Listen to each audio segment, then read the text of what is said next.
Greetings, David and Sally, from my kitchen. It's the only way I could find any good light because it's so dark and rainy over here. Hey, Michael Kurland here. I just wanted to wish you a happy 50th anniversary. And I remember 5 years ago when my parents celebrated their 50th, and I made a little plaque for them, and I said, one of the quotes on there was, "A true miracle." And realizing only 4% of the marriages make it to 50 years, you're kind of the rarity of the rare ones. So, congratulations. I know it wasn't easy. Marriage is fabulously hard. As I have found out, I've only been married for 8 years, but I commend you on that. So I sought the Lord for a couple of days to see what he would say, and I got a little trickle on Monday, and then it came kind of as a flood this morning.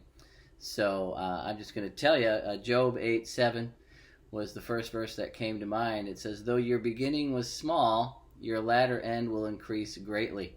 And that is an agricultural term of a crop. So increasing crops, increasing greatly. That is your word to start this off. And then also, I was asking the Lord about what your destiny is for the rest of your marriage and your lives. And it was pretty clear that Mary sat at the feet of Jesus, and in doing so, that basically says, you're my master, I'll do whatever you want. That's what they did. The students sat at the feet of the rabbi. There's a whole book on that these two ladies wrote called Sitting at the Feet of the Rabbi Jesus.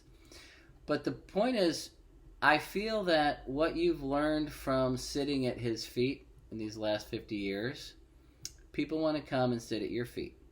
And they want to learn what you've learned as you sat there.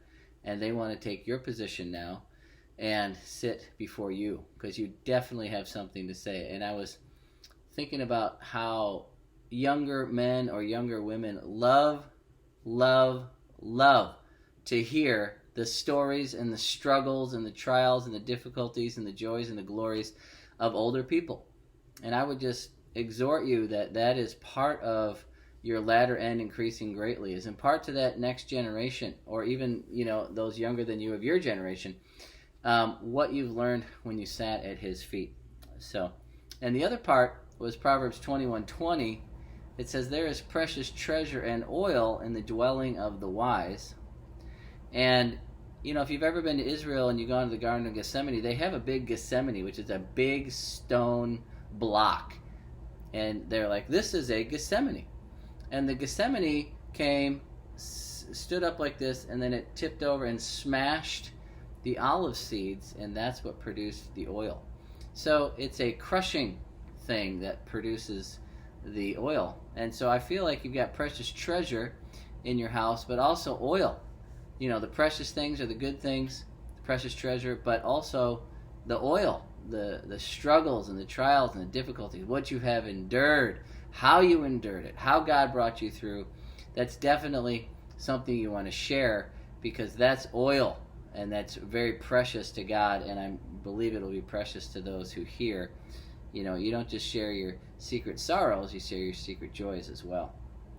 Okay, so I think that was it. That's it. And then the last verse, Isaiah 33, it says, "Who among us can live with the consuming fire? Who among us can live with continual burning?" And that's kind of a double-edged fire, because, there's the eternal fire, but then there's the fire of the Holy Spirit. And I believe that is what God's talking about, the consuming fire, the continual burning. Only those who walk righteously, speak with integrity and sincerity, reject unjust gain. This is Isaiah 33:14 and 15.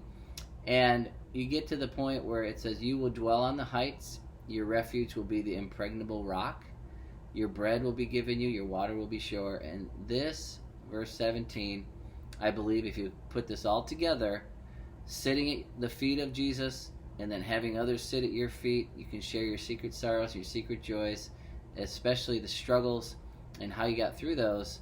Your eyes will see the King in his beauty. And I believe that is part of your seal for these last few, maybe decades you have, few years, who knows. but God will use you greatly in the lives of others. Your beginning was small, but your latter end will increase greatly. So bless you. 50 years. Such a big deal. God bless you, David and Sally. We'll see you soon.